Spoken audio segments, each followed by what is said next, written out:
नमस्कार दोस्तों, मैं एडवोकेट राजेंद्र कुमार स्वामी आपके अपने YouTube channel according to law में आपका स्वागत करता हूं। दोस्तों, हम सभी जानते हैं कि एक पति या पत्नी के जीवित रहते हम दूसरा विवाह नहीं कर सकते और यदि कानूनी रूप से यदि ऐसा करते हैं तो वो अपराध है।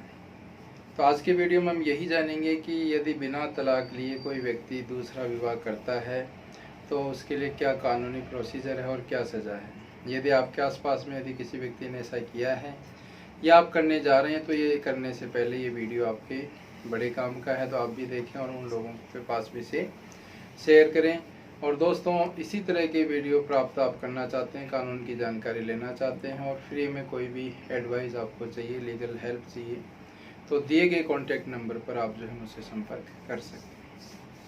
तो आइए आज का वीडियो शुरू करते हैं।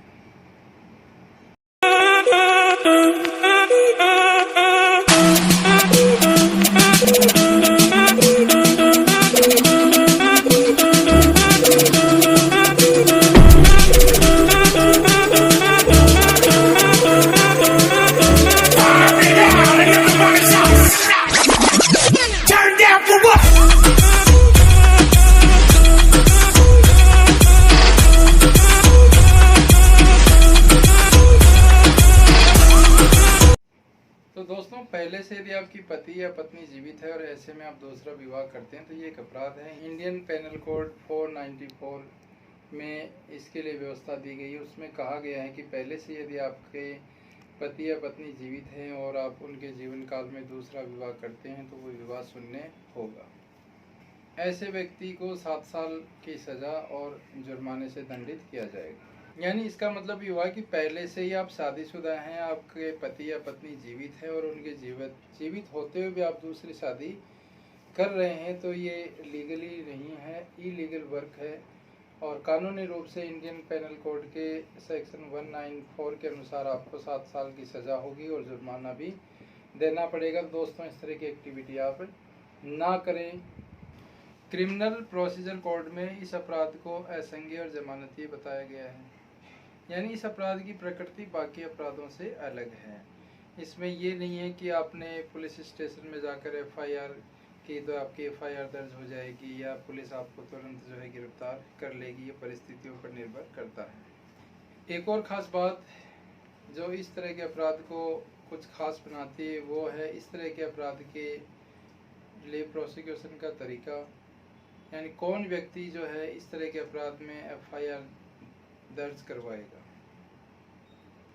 और कोर्ट क्या प्रोसीजर अपनाएगी। इसके लिए प्रोविज़न क्रिमिनल प्रोसीजर कोड के सेक्शन 198 में दिए गए। सेक्शन 198 के सब सेक्शन 1 में क्लियरली कहा गया है, मतलब ये कि दूसरी शादी करना सरकार के खिलाफ अपराध नहीं है, ये अपराध आपने अपने पति या पत्नी के खिलाफ किया है।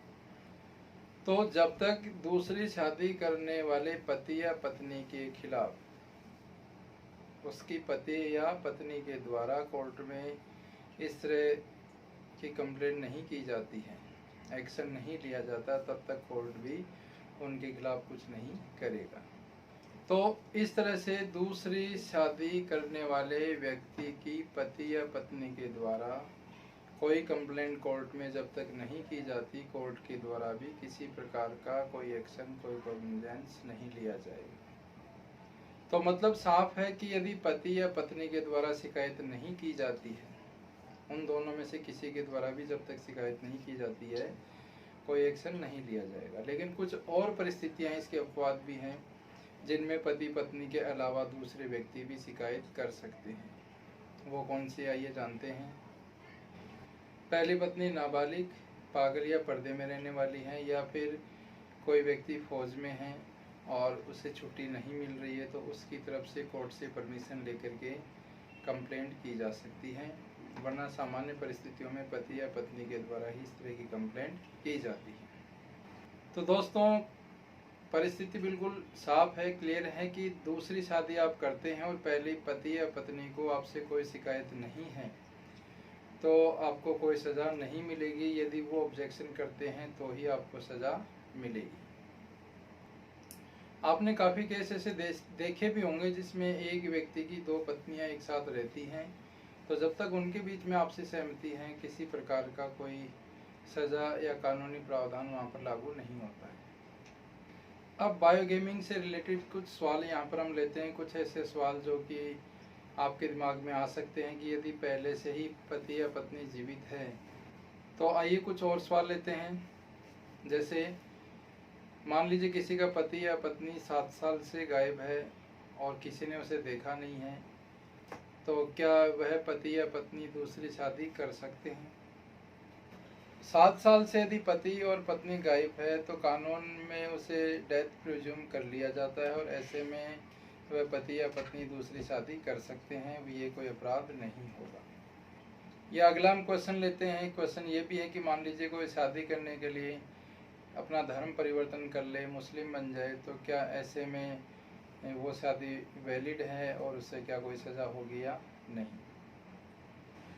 तो दोस्तों, केवल शादी करने के लिए आपने धर्म परिवर्तन किया है और आप चाहते हैं आपको यहाँ पर रिलीफ मिल जाएगा, तो ऐसा कुछ नहीं है। धर्म परिवर्तन करने पर, मुस्लिम बनने पर आप दूसरी शादी कर सकते हैं, ऐसा कोई कानूनी प्रावधान नहीं है। सुप्रीम कोर्ट ने Sarla Mudgal versus union of India में क्लियरली कहा है कि यदि कोई व्यक्ति भले ही आपने धर्म परिवर्तन कर लिया हो, लेकिन पहली पत्नी से तलाक लिए बिना यदि आप दूसरा विवाह करते हैं तो ये इंडियन पेनल कोड के सेक्शन 494 के अनुसार अपराध है, जिसके लिए आपको सज़ा मिलेगी। एक और क्वेश्चन है कि शेड्यूल्ड ट्राइब एसटी के लोग दूसरा विवाह करते हैं तो क्या उनको कानूनी रूप से सज़ा मिलेगी? तो दोस्तों, एसटी पर हिंदू मैरिज एक्ट लागू नहीं होता है। एसटी के लोगों पर हिंदू मैरिज एक्ट लागू नहीं होता है। यदि किसी एसटी में रीति रिवाज है, परंपराएं हैं कि वहाँ पर 2 शादी मान्य हैं, तो वो अपने रीति रिवाज और परंपराओं के अनुसार 2 शादी कर सकते हैं। इसके लिए उन्हें किसी प्रकार की कोई सज़ा नहीं दी जाएगी और नहीं मिलेगी। एक और बात, यदि हम पुलिस में जाते हैं तो पुलिस तो इस तरह के मामलों में एफआईआर दर्ज करती नहीं, तो फिर यदि कोई दूसरी शादी करता है तो इस तरह के मामलों में हम शिकायत कहाँ दर्ज करें? तो आप अपने एरिया का जो भी फैमिली कोर्ट है वहाँ पर जाकर इस तरह की पिटीशन दायर कर सकते हैं, या मजिस्ट्रेट की कोर्ट में इंडियन पेनल कोड के सेक्शन 494 के अंतर्गत भी आप जो है कंप्लेंट फाइल कर सकते हैं।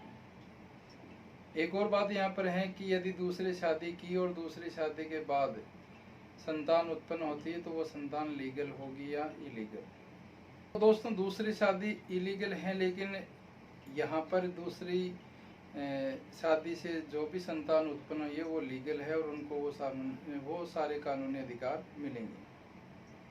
तो दोस्तों, दूसरी शादी से जुड़े हुए इस कानूनी अधिकार को आप अच्छे से समझ गए होंगे। किसी भी प्रकार की कानूनी सहायता और सहयोग के लिए आप मेरे से दिए गए कॉन्टैक्ट नंबर पर संपर्क कर सकते हैं। तो आज के लिए इतना ही। जय हिंद।